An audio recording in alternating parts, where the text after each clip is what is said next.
here's an IRS study which kind of gets to the same conclusion, but I thought it was worth showing to you. This is a study that the IRS did of everybody who died. I think the year was 1993, but the data is still true today. Everybody who died, who, when they died, were wealthy enough so that they had to file an estate tax return. So you're already talking, okay, those of you old-timers, what was the threshold in 1993 for estate tax? $600,000. Okay, so you're dealing with people who had a net worth of $600,000 or more, so you're talking about the top of the pyramid. And what the IRS did was say, okay, let's look at the assets of these decedents and let's lump them into categories. And what are displayed here are the three largest categories. The blue being the percentage of the decedent's net worth that was tied up in real estate. And the leftmost column here are people who are worth up to $1 million, and the rightmost column are people who are worth $10 million or more. So as you move that way, you're looking at wealthier and wealthier people. Now, if you're worth $1 million,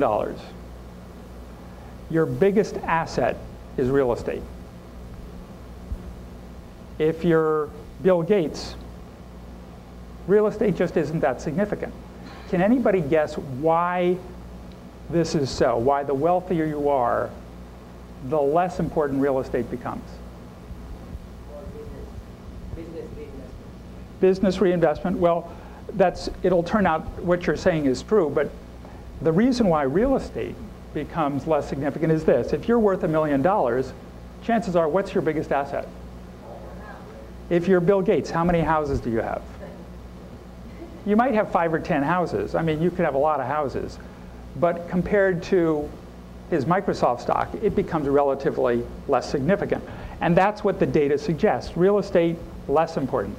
The red stuff, stocks, bonds, mutual funds, liquid things, traded on the New York Stock Exchange, et cetera. Liquid assets become somewhat more important as you get wealthier, but not dramatically so. But what changes is the yellow. And the yellow is ownership in a small business, in a privately owned business. And that gets larger and larger as you get wealthier, to the extent that if you're worth $10 million or more, your single largest asset is your ownership interest in a business. Those of you who work with business owners, you don't have to see this chart to know it's true. You know that your wealthiest customers are the business owners. And this chart, the IRS study, is simply saying your hunch is correct.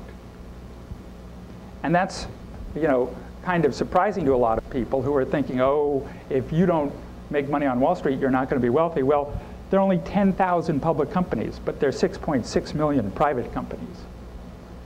And it's not just all private companies that are worth going after either.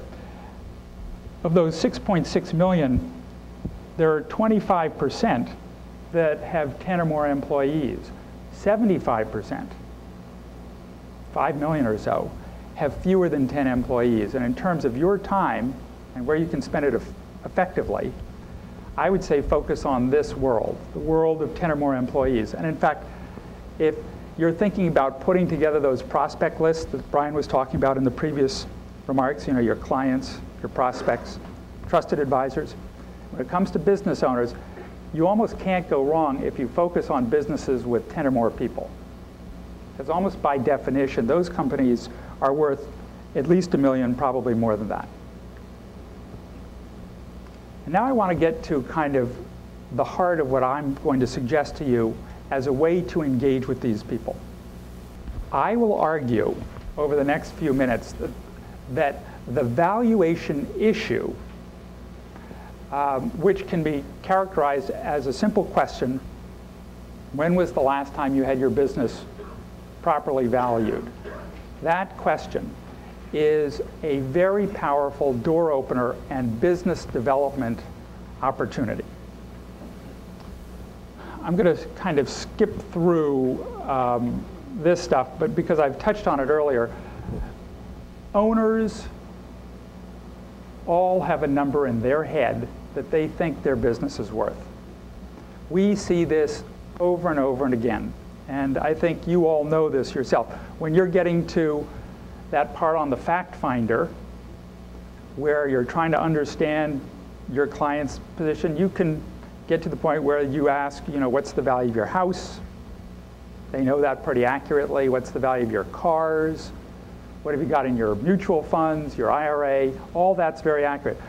But then you get to the line that says, what's the value of your business? Where do you turn to get the answer to that question? You're sitting with your client, you're filling out the fact finder, and you get to the line that says, what is the value of your business? What do most people do?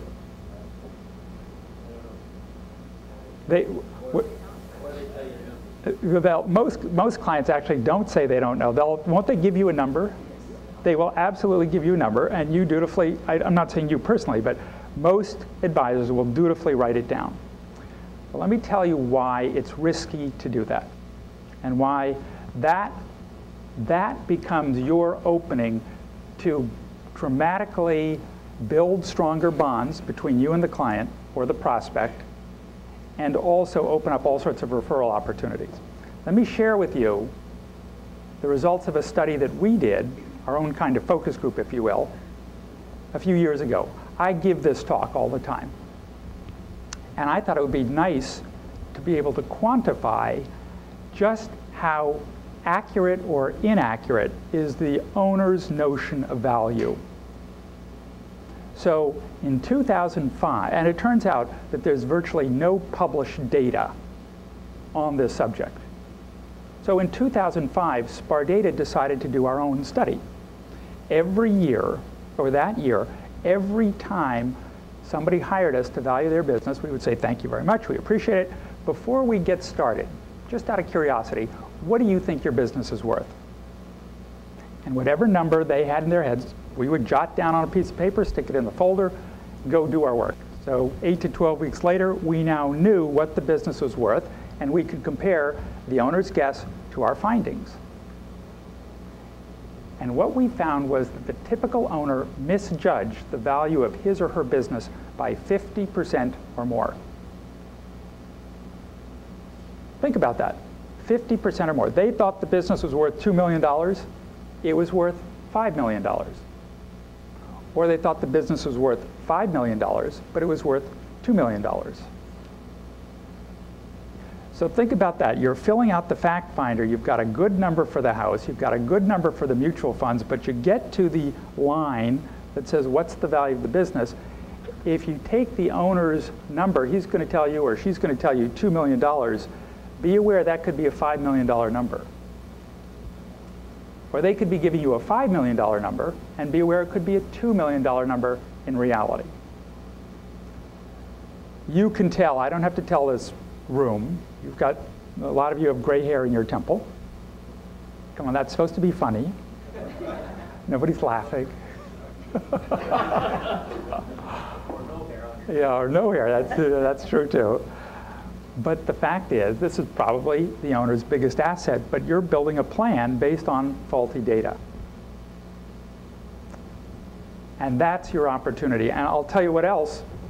Virtually nobody is disturbing the owner about this question because it's not putting money in anybody's pocket to raise this issue. The attorney isn't being compensated for raising the issue. They can perfectly well put together an estate plan based on whatever number the owner supplies. And same thing with the CPA. Same thing with the advisor.